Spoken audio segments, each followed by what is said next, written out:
사람은 왜 오해를 하는 걸까요? 누군가는 얘기하고 상대방이 듣는데 가끔씩 오해가 생기는 경우가 생깁니다.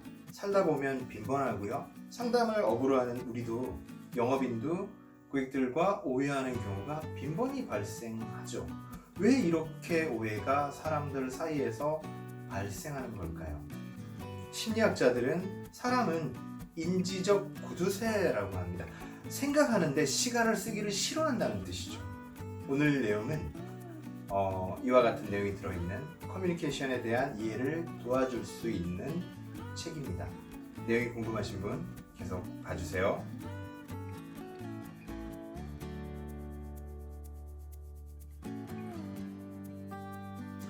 여러분 안녕하세요.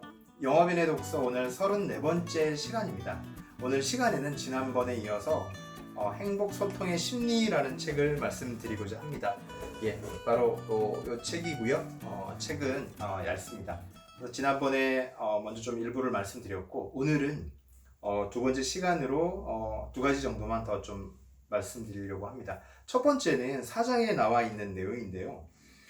그 내용이 뭐냐면 오해와 착시입니다. 제가 서두에서 말씀드렸듯이 사람들이 도대체 왜 오해를 할까요? 누군가가 얘기하고 듣고 했으면 내용이 잘 전달돼야 되는데 왜 이렇게 미스커뮤니케이션이 생기는 걸까요? 거기에 대한 내용을 이 책에서 지적하고 있거든요. 설명하고 있습니다. 본문 45페이지에 나옵니다. 사람은 최소한의 생각만으로 판단해 버리려 하는 인지적 구두쇠이기 때문에 특히 자기에게 덜 중요한 사람이나 대상에 대한 판단은 성급하게 내려버리는 경향이 있다. 뿐만 아니라 머리와 마음속의 일관성을 유지하려는 동기가 강해 이미 지니고 있는 생각과 다른 생각을 잘 수용하려 하지 않는다. 대체로 자기 중심적 편향이 있어 동일한 상황도 본인에게 유리하게 해석하는 경우가 많다. 이런 상황에서 오해와 착시를 줄이려면 무엇보다 먼저 판단하고 나서 보기보다 보고 나서 판단하려고 노력해야 하며 본인과 다른 의견을 지닌 사람들과도 의식적으로 잘 소통하려는 열린 마음을 지녀야 한다. 그런 내용을 얘기하거든요. 여러분 열린 마음이라는 데 좀 이렇게 그 포인트가 좀 주어졌으면 좋겠어요. 뭐냐면 그 사람은 기본적으로 인지적 구두쇠라는 거는 그 생각을 하는 데 있어서 너무 많은 에너지를 써야 돼서 진화 심리학인가요? 거기서 얘기하는 포인트가 그거예요. 그러니까 생각을 너무 많이 하면 에너지가 많이 소비되고 뭔가를 먹어야 되는데 식량이 옛날에는 부족했으니까 생각을 덜 하려고 하는 경향이 있다는 거죠. 그러니까 내가 안다고 생각하는 건 사람들이 생각을 안 하려고 그래요. 알아보려고 하지도 않고 내가 안다고 생각하는 내용을 얘기하면 상대방 내용은 듣지도 않으려고 합니다. 그게 사람의 본능일까요? 본성일까요? 그런 거거든요. 그러니까 우리가 영업을 하는 데 있어서 새로운 사람을 만나면 어떤 얘기를 할 때 기존에 알던 사람도 마찬가지겠죠. 좀 열린 마음으로 들어보려고 해야 된다. 그런 데다가 좀 방점을 좀 두고 싶습니다. 그러니까 좀 열린 마음으로 우리가 오해하지 않기 위해서는 착시하지 않기 위해서는 열린 마음으로 들어야 된다. 봐야 된다. 그런 내용을 좀 말씀드리고요.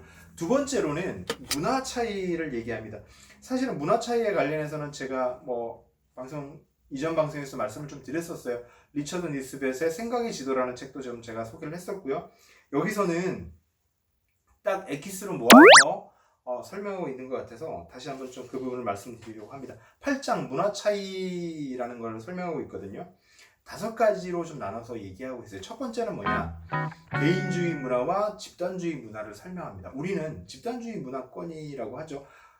쌀농사를 짓는 문화권을 다 집단주의 문화, 그리고 밀농사를 짓는 문화권을 개인주의 문화권이라고 볼 수 있는데 그 대목을 한번 제가 읽어보겠습니다. 81페이지에 개인주의 문화는 개인의 목표를 집단의 목표보다 앞에 놓는 문화를 말하며 집단주의 문화는 반대로 집단의 목표를 개인의 목표보다 앞에 놓는 문화를 말한다. 집단주의 문화는 개인주의 문화보다 맥락 또는 상황의 힘을 더 강하게 인식하기 때문에 사물을 지각하거나 사람들의 행동을 판단할 때 외부의 압력 탓으로 돌리는 경향이 강하다. 의사소통 방식의 차이를 살펴보면 개인주의 문화권에서는 저맥락 의사소통에 익숙한 반면 집단주의 문화권에서는 고맥락 의사소통에 익숙하다. 저맥락 의사소통이란 겉으로 표현된 내용 이면의 맥락 속에 숨은 뜻이 거의 없는 의사소통을 말하며 고맥락 의사소통이란 겉으로 표현된 내용 이면에 숨은 뜻이 많은 의사소통을 말한다. 예를 들어 어버이날 부모님께 어떤 선물을 받고 싶은지 여쭤볼 경우 한국의 부모님이라면 아무 선물도 필요 없고 너희가 건강하게만 하면 된다고 대답하실 수 있다. 그 말을 액면 그대로 받아들이고 어버이날이나 생신을 그냥 넘긴다면 무척 서운해하실 가능성이 크다. 이 말씀을 드릴 수 있거든요. 이 집단주의 문화에서 가장 중요한 것 포인트 중에 하나가 뭐냐면 바로 이 말이 좀 어려운데 저맥락, 고맥락을 이해하는 거예요. 대화를 하는 데 있어서 고맥락 사회, 즉 우리 같은 집단주의 사회에서는 대화를 잘 안 하고 간접적으로 얘기하는 경향이 있기 때문에 상대방의 말뜻을 잘 알아들어야 된다는 뜻이죠.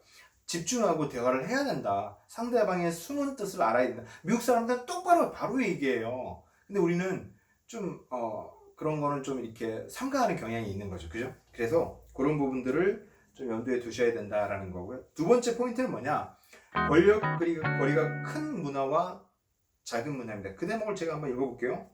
83페이지에 권력거리는 지위가 낮은 사람의 입장에서 지위가 높은 사람이 누리는 권리를 얼마나 당연시하는지에 따라 결정된다. 예를 들면 옛날 양반집에 사는 종은 주인이 누리는 것을 당연시했기 때문에 권력거리가 컸다고 할 수 있다. 수직적 위기관계와 지배적 권위주의가 클수록 권력거리가 큰 문화에 해당한다. 여러분, 우리 사회는 권력거리가 작은가요? 큰가요? 우리 사회는 권력거리가 큽니다. 그러니까 약간 갑을 문제도 좀 생기고요. 그런 어떤 그 갑질 문화 이런 것들이 좀 병폐가 생기는 거죠. 이런 사회에서 그 중요한 사람들에게 환영받는 태도 중에 하나가 뭐다? 공손한 태도라는 거죠. 그런 어떤 태도를 우리는 좀 중시한다. 그러니까 그런 마인드가 좀 필요하다. 이런 대목을 좀 말씀드릴 수 있고요. 세 번째로는 남성적 문화와 여성적 문화입니다. 남성적 문화는 전쟁을 통해서 문제를 해결하는 사회예요. 사회가 영웅을 선호하고 이런 거고 미국, 영국 이런 나라들이고요. 여성적 문화는 대화하고 타협하고 수용하고 양보하려는 그런 습성이 있는 국가들입니다. 그 대목을 제가 한번 읽어볼게요. 남성적 문화는 승자와 동일시하며 성취를 중요시하는 반면 여성적 문화는 약자에 동정하며 삶의 질을 중요시하는 경향이 있다. 남성적 문화와 여성적 문화의 차이는 갈등 해결 방식에서 가장 뚜렷하게 나타난다. 국가 간의 갈등이 발생할 때 남성적 문화는 힘에 의존하려 하고 여성적 문화는 타협하려 한다는 점에서 차이를 보인다. 여러분, 대화하고 타협하고 협상하려는 사람들을 어떻게 한다? 우대하는 문화가 있는 겁니다. 여성적 문화권에서는요. 그리고 초반에 제가 말씀드린 대로 누구를 좋아한다? 누구를 보호하려고 한다? 약자를 보호하려고 한다는 거죠. 그래서 제가 강의 때도 그런 말씀드리는데 미국 사람들은 히어로를 좋아해요. 배트맨, 아이언맨 이런 영웅 얘기들을 좋아하는 이유가 그들은 또 그들의 부모들은 어때요? 굉장히 재벌들이에요. 그런 문화를 익숙한 거예요. 그러니까 영웅을 선호하고 영웅을 찬양하고 영웅에게 동조하는 문화가 있는 반면 여성적 문화, 한국 같은 문화는 뭐다? 약자들을 보호합니다. 신과 함께라는 영화 보세요. 어떠세요? 베테랑이라는 영화 기억나세요? 다 약자들이 주인공이에요. 그런 어떤 문화권이 있다는 거죠. 예, 그런 점에서 그럼 이거를 우리가 영업인들은 어떤 태도로 봐야 되냐? 어떤 시각으로 이 문화에 대한 해석 차이를 봐야 되냐? 겸손한 사람을 좋아한다는 거죠. 그런 대목을 그런 그 맥락을 이해하셨으면 좋겠고요. 네 번째로는 한국은 불확실성 회피 국가라고 합니다. 예, 불확실성 회피 문화라고 얘기를 하고요. 그래서 이런 문화권에서는 보이지 않는 것을 선호하지 않고요. 그래서 이 패단이 뭐냐? 명품을 굉장히 선호합니다. 미국 같은 사회보다 한국, 중국 같은 나라에서 명품을 선호하는 이유는 뭐다? 불확실성 회피 문화 때문이다. 그래서 사실 우리가 낯선 사람들을 선호하지 않아요. 뭔가 누구 소개로 오세요? 누구 소개로 왔죠? 이런 걸 우리가 따지는 이유가 뭐다? 불확실성을 회피하는 문화 때문이다. 이렇게 볼 수 있고요. 그리고 다섯 번째는 뭐냐? 구속 문화와 방종 문화가 있습니다. 그건 뭐냐?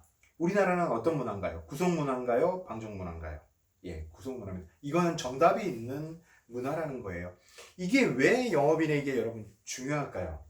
구속 문화라는 사실이 왜 중요할까요? 우리는 정답을 원해요. 그래서 어떤 특정 직업을 우리가 상담해 보면 의사 선생님이나 아니면 맞벌이 선생님들 이런 분들 만나 보면 보통 어느 정도예요? 이런 걸 우리나라 분들은 꼭 물어봐요. 그러니까 당연히 그런 측면 때문에 옆에 있는 사람들을 이렇게 뭐랄까요? 소개받는 영업이 유리할 수밖에 없는 거죠. 우리는 옆 사람들이 뭘 하는지에 영향을 크게 받는다. 왜? 구성 문화이기 때문에 그렇다라는 겁니다.